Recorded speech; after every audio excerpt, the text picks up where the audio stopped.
기초연금 감액 없이 다 받을 수 있습니다.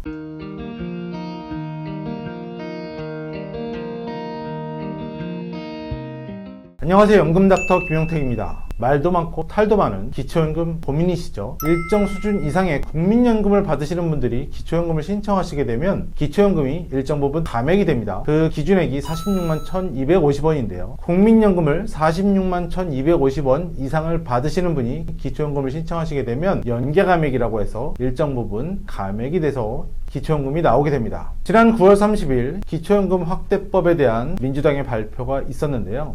연계감액에 대한 폐지를 논하기도 하고 단계적으로 줄여보겠다는 이야기가 있긴 한데, 이에 대한 여야의 입장을 한번 정리를 해보도록 하겠습니다.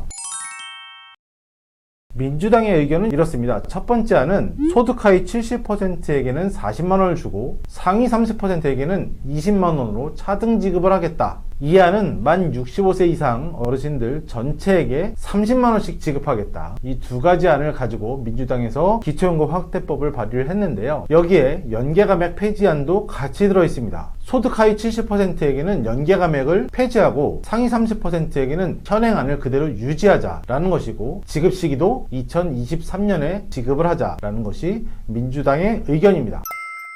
그런데 여당은 입장이 좀 다릅니다. 여당의 입장은 소득 하위 70%에 대한 기존 입장은 고수한 채 40만원으로 인상을 하겠다라는 것이 정부 여당의 입장입니다. 연계감액도 마찬가지입니다. 연계감액을 폐지한다, 만다, 얼마로 줄인다, 이런 입장은 특별하긴 없고, 점차적으로 국민연금 개혁안과 맞물려서 계산을 해본 다음에 적용을 하겠다가 정부 여당의 입장입니다. 구체적인 방안이 없는 상태죠. 더군다나 시행 시기도 2023년에 시행하겠다, 2024년에 시행하겠다, 이런 특별한 안이 없이 대통령 임기 내 단계적으로 인상하는 안을 내세우고 있습니다.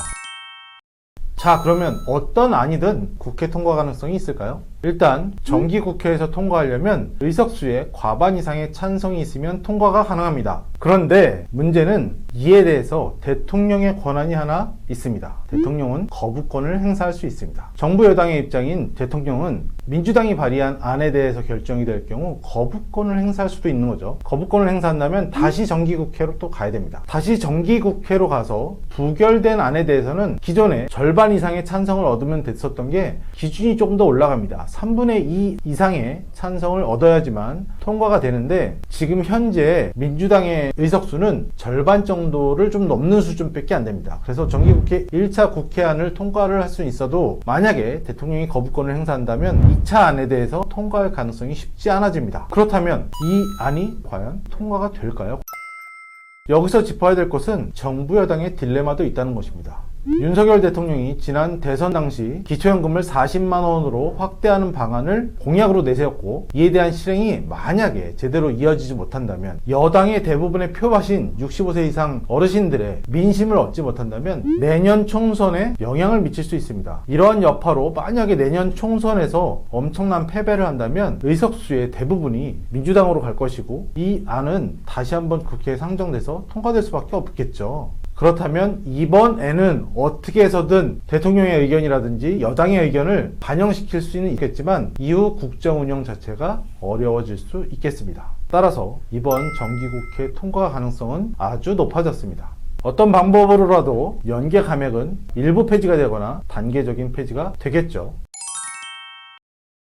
결론적으로 좀 정리를 해드리면, 국민연금 연계감액안은 완전히 폐지되는 것은 아닙니다. 그런데 폐지에 대한 것들은 실행이 되겠죠. 민주당에서 발의한 내용을 좀 보면 소득 하위 70%에게는 40만원을 주면서 연계감액을 폐지할 것이고, 상위 30%에게는 기초연금 20만원을 주면서 연계감액안은 그대로 유지한다. 그리고 정부 여당의 의견은 단계적으로 축소를 하거나 아직까지 특별한 생각이 없다, 이런 식의 이야기들인데, 생각이 좀 전 다른 것 같아요. 만약에 소득 하위 70%에게 연계감액이 없어지면 그분들에게 상당히 좀 좋은 일이겠으나, 이번에 기초연금 확대법 자체가 전체 어르신들에게 다 확대되는 것이 가장 큰 포인트였잖아요. 근데 상위 30%에게는 절반에 해당하는 20만원 밖에 안 주면서 거기다 연계감액까지 넣는다면 최대 50%까지 감액이 되는 거니까 꼴랑 10만원 받는 거예요. 제도가 바뀜으로 인해서 10만원 더 받자고 표를 찍어줬나 하는 생각들이 좀 드실 것도 같습니다. 만약에 이런 식으로 결정이 된다라고 하면 나라에서 정책 잘 만들었네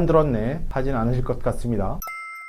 오늘 말도 많고 탈도 많은 기초연금에 대해서 다시 한번 되짚어드렸는데요. 기초연금 40만원 전체 어르신들에게 지급을 확대하는 방안 가지고 참 이야기들이 많아요. 국민연금 낸 사람들은 봉이냐 바보냐 이런 이야기들도 많은데, 조속한 시일 내에 국민연금과 연계한 연금 개혁안이 시행이 되어서 노후에 마음 편히 다리 뻗고 주무실 수 있는 그런 나라가 되었으면 좋겠습니다. 오늘 하루도 수고 많으셨습니다.